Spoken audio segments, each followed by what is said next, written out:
चलो बेटा धोरण 12 chapter number 4 lecture number 5 lecture number 4 માં આપણે જોયેલું કે ચુંબકીય ક્ષેત્રમાં કોઈ વિદ્યુત ભાર હોય જે VD અથવા દીઠ વેગ V થી ગતિ કરતો હોય તો એના પર લાગતું ચુંબકીય બળનું સૂત્ર આપણે છેલ્લે મેળવેલું કે વેક્ટર F Q કૌંસમાં vector V cross vector B આ ચુંબકીય બળનું આપણે સૂત્ર મેળવેલું આનું આપણે શું મેળવેલું બેટા સૂત્ર ચુંબકીય બળ વેક્ટર F Q કૌંસમાં વેક્ટર V ક્રોસ B બરાબર તો એ બળનું સૂત્ર આપણે મેળવેલું તો હવે થોડુંક આગળ આપણે જવાનું છે એ બળનું સૂત્ર મેળવ્યું તો જેના પર લોરેન્સ બળ છેલ્લે બે ભેગા કરો ચુંબકીય બળ અને વિદ્યુત બળ તો એને આપણે લોરેન્સ બળનું નામ આપેલું તો હવે એ જ રીતે આપણે જોવાનું છે કોઈ એક સળિયું છે બરાબર અહીંયા ધ્યાન આપો અહીંયા ધ્યાન પહેલા હું આકૃતિ દોરું છું આ એક વાહક તાર છે આ એક વાહક તાર છે બેટા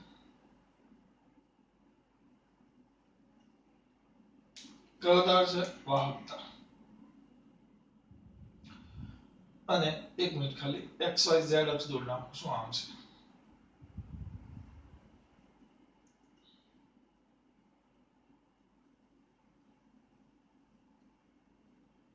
આમ છે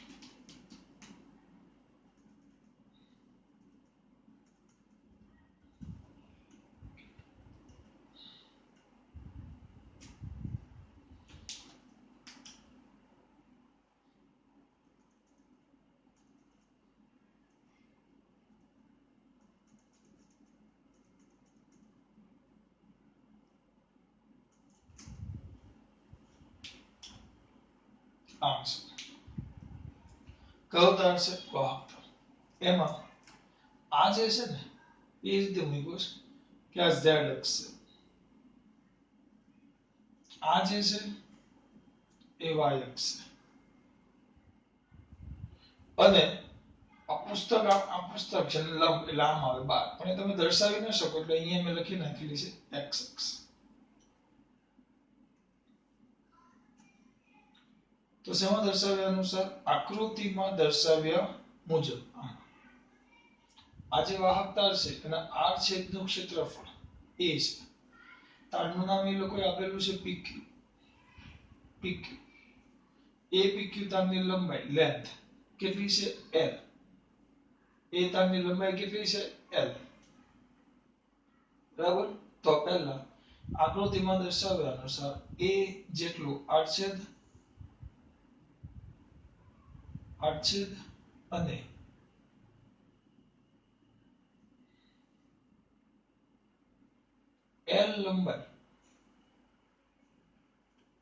L લંબાઈ ધરાવતો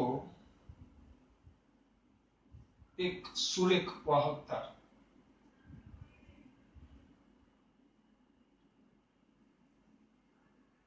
ધ્યાનમાં લો જો ધ્યાનમાં લીધું અહીં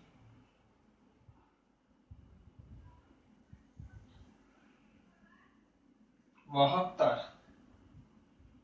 ની અક્ષ વાહક તારની અક્ષ કેમ ગોઠવેલી છે x y અક્ષ પર સંપાત થઈ જો કમ્પ્લીટ y અક્ષ પર સંપાત થાય તેમ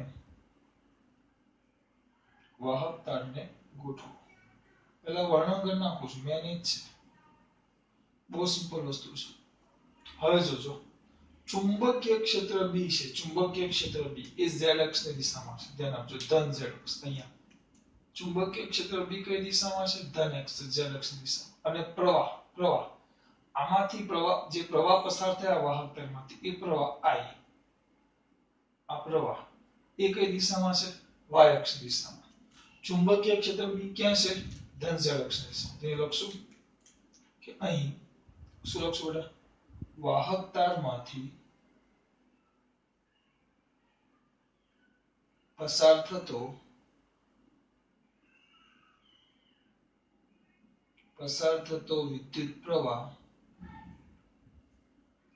વિદ્યુત પ્રવાહ આમ કઈ દિશામાં છે ધન y અક્ષની દિશામાં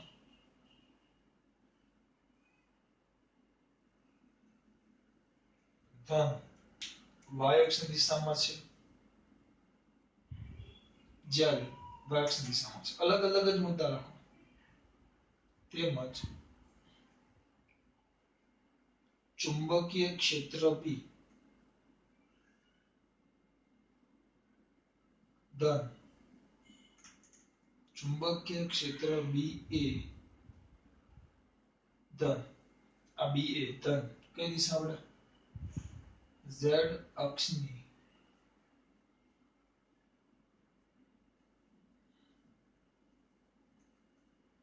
દિશામાં છે. આ એનો વર્ણ થિયરીનો સૌથી અઘરો ભાગ, સૌથી અઘરો ભાગ થિયરીનો મારા માટે આ થિયરીનો સૌથી અઘરામાં અઘરો ભાગ. હવે થિયરીમાં કઈ જ લેવાનું નથી બેટા. આ અઘરો ભાગ તમારા સર થિયરી શું છે? થિયરી તમને સવાલ પહેલા મેં કેમ ન લખ્યો, ડાયરેક્ટ લખ્યો તો ખબર ન પડે. એટલે અહીંયા જો સવાલ એવો છે કે કોઈ ચુંબકીય ક્ષેત્ર છે બી, એમાં પ્રવાહ I ધારિત તમે એક સળિયો મૂકો L લંબાઈનો, તો એના પર લાગતું ચુંબકીય બળ શોધો. યાદ કરો કાલે મેં તમને પહેલા થિયરી ચાલુ થઈ ગઈ હતી એના પહેલા આકૃતિ દોરીને, એટલે કે લેક્ચર આપણો ચોથાનો કયો હશે એ, એમાં અમે વાત કરેલી કે તમે ચુંબકીય ક્ષેત્રમાં મૂકો તો પ્રવાહ ધારિત સળિયા પર લાગતું બળ vector F I vector L cross vector B એનું બળ છે. Vector F I vector L cross vector B આ એનું બળ થઈ ગયું. તો આપણે આ સૂત્ર મેળવવાનું છે. હા એટલે આમાં કેવું છે, જો આ સૂત્ર પરથી આપણે એમ મેળવેલું વેક્ટર F Q કૌંસમાં vector V cross vector B. બરાબર એ રીતે મેં મેળવ્યું. આ રીતે I ના જગ્યાએ n I ના જગ્યાએ આપણે કિંમત મૂકેલી યાદ છે J NQVD એના જગ્યાએ NEVD એ રીતે. તો આના પરથી હવે આપણે શું કરેલું, આના પરથી આ મેળવવા છે, આના પરથી આ મેળવવાનું છે. બે એક જ વસ્તુ છે. આના પરથી આપણે આ મેળવી, આના પરથી ધ્યાન રાખજો, આના પરથી આ મેળવી. તો હવે આટલી વસ્તુ લખો. અહીંયા ધ્યાન આપજો કે ભાઈ એ જેટલો આડછેદ છે એ PQ તાર છે જેની લંબાઈ L છે, ચુંબકીય ક્ષેત્ર બી L છે. એ રીતે મૂકો અને આ Z Y અક્ષ એ કોણ આપણા Y અક્ષ ઉપર શું થાય બેટા, આ તારનું શું અક્ષ સંપાત થાય, આપણો વાહક તાર છે. ચુંબકીય ક્ષેત્ર બી Z અક્ષ દિશામાં છે. પછી કોણ રહી ગયું આપણે, હા કે આપણો જે પ્રવાહ છે ધન Y દિશામાં, ધન Y અક્ષ દિશામાં જાય, બરાબર. તો આ રીતે તો પ્રવાહ હોય તો આ જે તાર છે તારની અંદર ઘણા બધા ઇલેક્ટ્રોન ગતિ કરે. મેં પ્રવાહ આમ દર્શાવ્યો, બુદ્ધિ ચલાવજો. મેં પ્રવાહ આમ દર્શાવ્યો. જો હું પ્રવાહ આમ દર્શાવું તો ઇલેક્ટ્રોનની ગતિ ક્યાં હોય, એની વિરુદ્ધ દિશામાં. પ્રવાહ આમ હોય તો ઇલેક્ટ્રોન આમ ગતિ કરે. કારણ કે આપણે પ્રવાહ એટલે ધન આપણે ભણી ગયા રેવાજીક પ્રવાહ છે આપણે, એટલે ઇલેક્ટ્રોન આપણે આમ ગતિ કરે ઋણ x અક્ષ દિશામાં. આ કશે આપ્યું નથી પણ એ લોકોનો એક મુદ્દો છે ને, એક મુદ્દો જે અંદર લખેલું છે એ સમજાવવા માટે મારે આ વાત કરવી પડે. ઇલેક્ટ્રોન છે તો એ ડાયરેક્ટ મુદ્દો એમ લખેલો છે કે વાહક તારના ઇલેક્ટ્રોન પર, આ જે ઇલેક્ટ્રોન વાહક તારના ઇલેક્ટ્રોન પર કઈ દિશામાં, ઋણ ઇલેક્ટ્રોન પર ધન x અક્ષની દિશામાં બળ લાગે.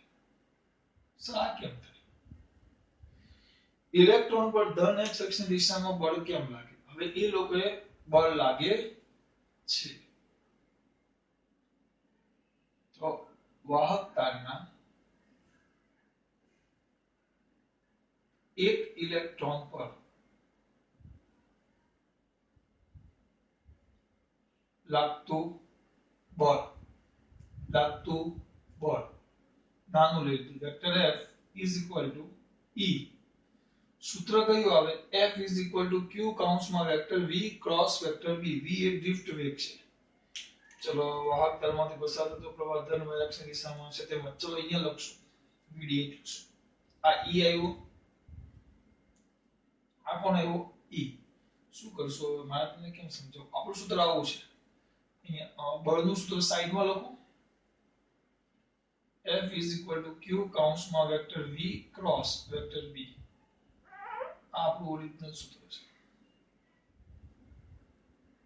આ સૂત્ર છે F is equal to કાલે આપણે મેળવવા કેમ એમ નહીં પૂછતા કાલે મેળવવા F is equal to તો આપણે તો ઇલેક્ટ્રોન પર લાગતું બળ કીધું છે એ લોકોએ તો vector F is equal to electron એટલે E પણ કેવો માઈનસ અને આ આવશે vector VD distribute cross vector B જેને હું કહીશ સમીકરણ નંબર આપણું 1 ક્યાં કદાચ લખવું પડે જ્યાં બાકીની બધી વસ્તુ વાત થઈ કે બી ચુંબકીય ક્ષેત્ર છે VD બરાબર ઇલેક્ટ્રોનનો ડ્રિફ્ટ વેગ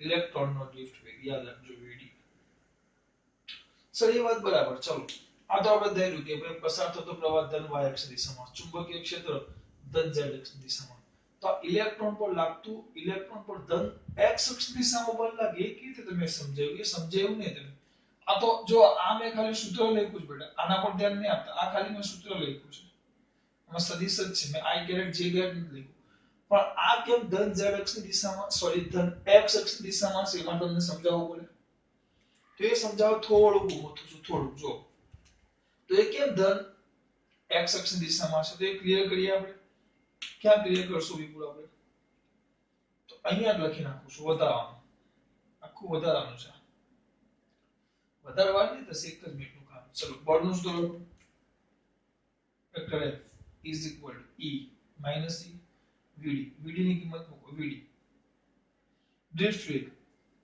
હવે ઇલેક્ટ્રોન જાય ક્યાં ઇલેક્ટ્રોન તો આમ ઊંધા જાય જો ઇલેક્ટ્રોન પ્રવાહ આમ જાય છે જો આકૃતિ ધ્યાનથી જો નાના છોકરાને ખબર પડે કે પ્રવાહ જે જાય છે આમ જાય છે પણ ઇલેક્ટ્રોન જાય છે આમ ઊંધા પ્રવાહ આમ જાય છે અને ઇલેક્ટ્રોન આમ ઊંધા જાય જો આ બાજુ તો એના પરથી મારા દીકરાઓને ખબર પડવી જોઈએ કે vector F is equal to -e તમે લખો -e બરાબર હવે આ VD ક્રોસ B છે ઇલેક્ટ્રોન તો આ બાજુ જાય છે એટલે કયું આવશે ખાલી હવે જો દિશા માટે નક્કી કરું છું તો અહીંયા J કેરેટ આવે આ કઈ દિશામાં આવશે ઋણ x અક્ષ દિશામાં તો -j કેરેટ આખું લખું તો એનું મૂલ્ય VD અને J કેરેટ આગળ માઈનસ કેમ કર્યું ઊંધી દિશામાં છે એટલે આમ બરાબર એટલે આ ધન પ્રવાહ ધન છે પ્રવાહ એટલે રેવાજીક પ્રવાહ એટલે ધન વીજભારની ગતિ થાય ક્રોસ B ક્યાં છે ઉપર z અક્ષ દિશામાં તો z અક્ષ દિશામાં એટલે શું આવશે z અક્ષ એટલે કયો કેરેટ આવે z કેરેટ તો B z કેરેટ અને આ k કેરેટ બીજું બધું મારે કામ નથી કરવું તો જો j ક્રોસ k I થાય I પણ કે j ક્રોસ k I થાય પણ ઓછા ઓછા વધતા તો E VD B into I caret તો આપણા માટે મેઈન વસ્તુ આ જ સમજવાનું જો અહીંયા પાછળ I કેરેટ આવ્યો એનો મતલબ શું થાય પાછળ I કેરેટ આવ્યો એનો મતલબ શું થાય બેટા પાછળ I કેરેટ આવ્યો એનો મતલબ શું થાય એનો મતલબ એમ થાય કે E VD B I caret તો I કેરેટ એનો મતલબ એવો થાય કે આ I કેરેટ છે જોજો જે ધન કઈ દિશા દર્શાવે x આ લખવાનું નથી પણ આનો જવાબ આવ્યો નકર આપણે ડાયરેક્ટ તો મૂકી જ નાખવાનું કે ભાઈ પ્રવાહ ધન y ચુંબકીય ક્ષેત્ર ધન z તો બળ કયું ધન x પણ તમને ખબર પડે અહીંયા તો ખાલી સૂત્ર જ મૂક્યું છે હવે જો લખીએ ધારો કે વાહક તારમાં કયા તારમાં વાહક તારમાં એકમ કદ દીઠ ઇલેક્ટ્રોનની સંખ્યા E એટલે માઈનસ લખો એટલે ઇલેક્ટ્રોનની સંખ્યા n હોય તો અથવા n છે ધારો એવું ધારો n છે એકમ કદ દીઠ n છે ચલો વાહકતાનું કદ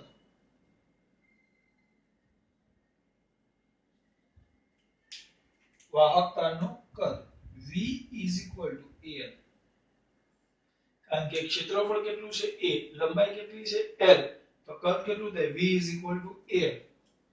તો વાહક તારમાં રહેલા કુલ ઇલેક્ટ્રોનની સંખ્યા n n v. બુદ્ધિ ચાલવી જ જોઈએ. આ થઈ ગયું તમારું સમીકરણ નંબર 2. અને આ ઇલેક્ટ્રોનની સંખ્યા એકમ કદ દીઠ છે. એકમ કદ દીઠ n, તો v કદ દીઠ કેટલી? એક વિદ્યાર્થી પાસે 50 રૂપિયા, તો 100 વિદ્યાર્થી પાસે કેટલા? 5000 ગુણ્યા 50 ગુણ્યા 100 કરો ને, તો એકમ કદ દીઠ સંખ્યા કેટલી? Small n. તો વાહકતાનું કદ કેટલું છે? v. તો કુલ સંખ્યા કેટલી થાય? n nv. કિંમત મૂકી દો. ચલો, તો n એટલે સ્મોલ n, a n, આ કેપિટલ n આવ્યો, જેને આપણે કહેશું સમીકરણ નંબર 3. આ કેટલા પર લાગતું બળ છે? એક ઇલેક્ટ્રોન પર લાગતું બળ. તો આમાં તો કુલ કેપિટલ n ઇલેક્ટ્રોન છે. આપણે હવે જ લખશું કેપિટલ n ઇલેક્ટ્રોન પર. હું ઇલેક્ટ્રોન નામ જ લખીશ e માઈનસ, તમારે આખું લખવાનું બેટા. ઇલેક્ટ્રોન પર લાગતું, આ કેપિટલ n ઇલેક્ટ્રોન પર લાગતું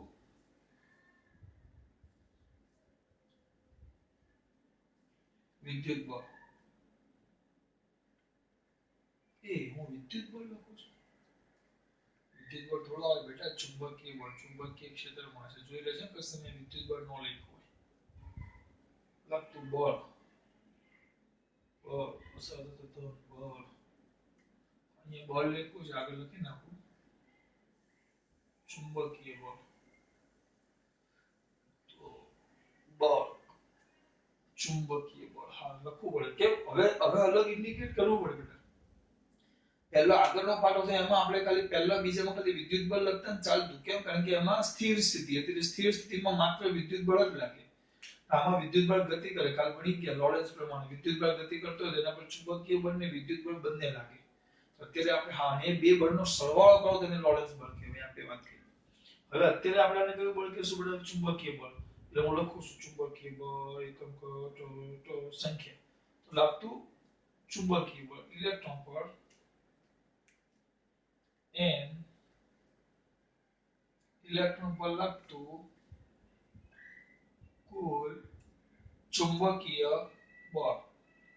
તો vector F n vector F. એક પર લાગે એના કરતા n ગણો. સિમ્પલ વસ્તુ છે. એક ની વાત કરી ને ગુણ્યા n સંખ્યા શોધીને. n કેટલા છે?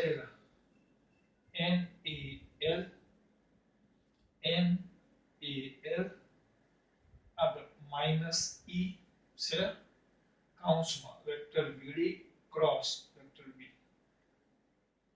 વ્યવસ્થિત લખશો તમે તો આમાં એમ થશે n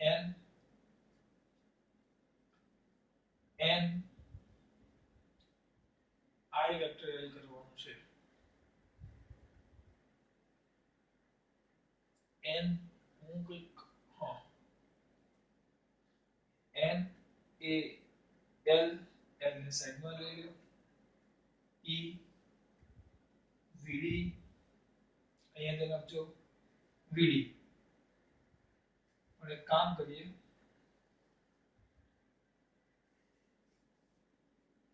e આ વેક્ટર vd છે ને એ થોડુંક આપણને હેરાન કરે છે. એટલે મને ખબર છે પણ મારે તમને કેમ સમજાવવું ને એ વિચારું છું. મારે લખવાનું છે વિરુદ્ધ દિશા.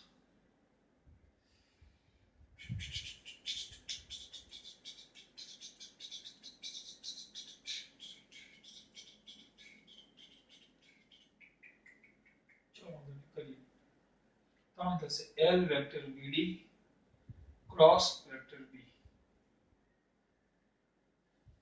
હવે આની જગ્યાએ હું શું લખું છું ધ્યાન આપજો. n a e શું લખીશ ખબર? ચલો અહીંયા લખીએ. અહીં હું તમને સમજાવું છું, તમારે ડાયરેક્ટ લખવાનું જ છે. પરીક્ષામાં એ સમજાવવાની જરૂર નથી. l વેક્ટર vd છે એના જગ્યાએ તમે લખી શકો l વેક્ટર l vd, પણ આગળ માઈનસ આવે. કે જે l વેક્ટર vd છે એની જગ્યાએ તમારે શું લખવું પડે, અહીંયા માઈનસ રહી ગયો, એટલે l વેક્ટર vd છે એની જગ્યાએ તમારે લખવું પડે વેક્ટર l વેક્ટર vd છે એની જગ્યાએ, એટલે હું વેક્ટર આ vd ના જગ્યાએ ઇન, જો પેલા વખતે યાદ કરો આપણે આવું કર્યું હતું, યાદ કરો પ્રવાહ કરેલો વિદ્યુત ભારે કરેલું સ્થાનાંતર, વિદ્યુત ભારે કરેલું સ્થાનાંતર અને ડ્રિફ્ટ વેગ બે એક જ દિશામાં હોય, એટલે મેં પેલું યાદ હોય તો કોના પરથી vd પર l પરથી વિદ્યુત આપણે સ્થાનાંતર હતું તો એના l પરથી શું કઈ યાદ નહીં આવે, ફટાફટ પાછું નહીં યાદ કરો, પહેલા આપણે લખેલું મને યાદ નથી આવતું પણ પહેલા આપણે પ્રવાહ j ne vd અથવા આને આપણે nqvd કહેતા, જેના જગ્યાએ આવે I by A is equal to nqvd, વ્યવસ્થિત લખો I is equal to naqvd આવે, પછી ને વેક્ટર l વડે ગુણતા I vector l is equal to naq vector vd, આ આપણે vd કરતા, હવે અહીંયા l હતું તો અહીંયા વેક્ટર l લખતો, યાદ કરો, હવે અહીંયા આપણે એવું કરેલું વેક્ટર l હતો, પછી મેં અહીંયા એમ કરેલું naq, પછી મેં એવું કરેલું l into વેક્ટર vd કરી નાખેલું, યાદ કરો આવું કંઈક કરેલું, યાદ કરો 2 મિનિટમાં થિયરી પડી ગઈ કે અહીંયા l હતો તો આ જે વેક્ટર vd into l હતું એના જગ્યાએ l into વેક્ટર vd કરી નાખ્યું છું, કેમ, કારણ કે પ્રવાહ એટલે એમાં હું સ્થાનાંતર અને ડ્રિફ્ટ વેગ, કારણ કે અહીંયા કયો વીજભાર વાત થાય છે, અહીંયા q બરાબર મેં કયો વીજભાર લીધો છે, ધન વીજભાર, એટલે ધન વીજભાર એટલે આ બાજુ સ્થાનાંતર થાય આપણો પ્રવાહ ખંડ, સ્થાનાંતર પણ આ બાજુ અને ડ્રિફ્ટ વેગ પણ આ બાજુ, કેમ, કારણ કે ધન વીજભાર છે, એટલે બે એક જ દિશામાં, જ્યારે આમાં આપણે કોની વાત કરીએ છીએ, ઇલેક્ટ્રોન, એટલે ઇલેક્ટ્રોન આમ જાય છે, ઇલેક્ટ્રોનની ગતિ આમ આવે એટલે એનો ડ્રિફ્ટ વેગ આ બાજુ, પ્રવાહ ખંડ આ બાજુ આવે, અથવા એનું સ્થાનાંતર આ બાજુ, બંને પરસ્પર કઈ દિશામાં આવે, વિરુદ્ધ દિશામાં, એટલે અહીંયા જો યાદ કરો અહીંયા મેં vd પરથી ડાયરેક્ટ વેક્ટર અહીંયા l લખી નાખ્યું,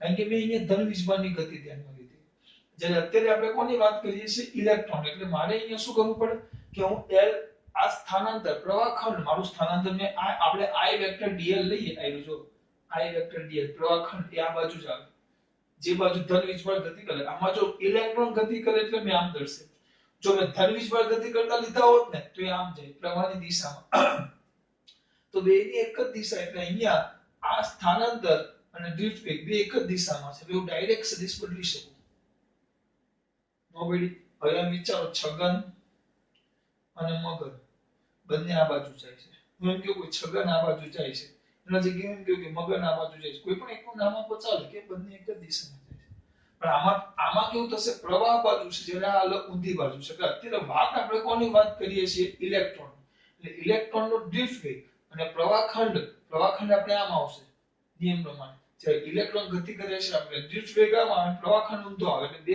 વિરુદ્ધ દિશામાં આવે, એટલે અહીંયા મારે માઈનસ કરવું પડે કે હું આ વેક્ટર vd ની દિશાને l ને આપો, છગન મગન આમ જાય છે, હવે લગન લઈ લઈએ તો એ આમ જાય છે, હું એમ કહું કે છગન એ મગનની દિશામાં જાય છે, મગન એ છગનની દિશામાં જાય છે, પણ લગન તો લગનની વાત કરું તો એ છગનની દિશા, તો છગન એ લગનની વિરુદ્ધ દિશામાં જાય, એટલે અહીંયા માઈનસ કરવું પડે, કારણ કે ઇલેક્ટ્રોન ડ્રિફ્ટ વેગ અત્યારે ઇલેક્ટ્રોનનો છે, જ્યારે આમાં કોનો હતો, ધન વીજભારનો, આમાં કોનો હતો, ધન વીજભારનો, એટલે બે એક જ દિશા થાય, એટલે આને ઉડાડવાનું, આ સમજૂતી આપું છું ને, આ બધું તમારે કોઈને આપવાનું નથી, પણ આ ફરક કેમ પડે ખબર હોવી જોઈએ, તમે ગોખી નાખ્યા અમુક તો જમને કે ભાઈ આમાં માઈનસ કરો તો માઈનસ માઈનસ પ્લસ થઈ જાય, એવું વિચારે અમુક જણ, આપણે એવું નથી કરવાનું, આપણે સમજવાનું કદાચ,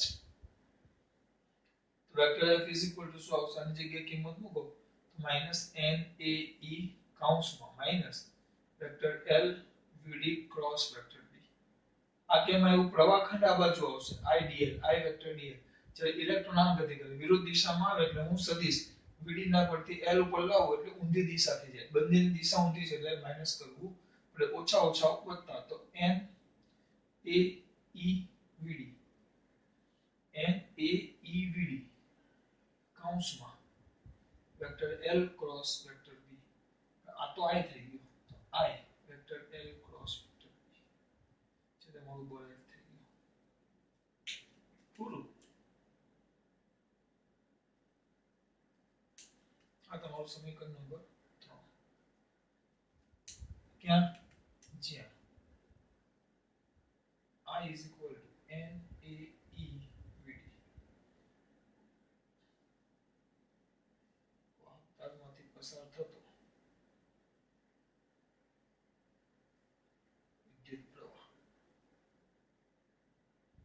કેટલું સિમ્પલ છે બેટા.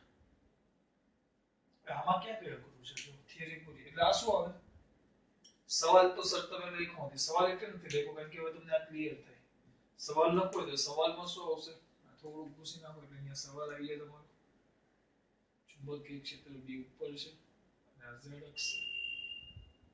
તો સવાલ શું આવશે? કેટલા બેટા? B ચુંબકીય ક્ષેત્રમાં રહેલા L લંબાઈના I પ્રવાહ આધારિત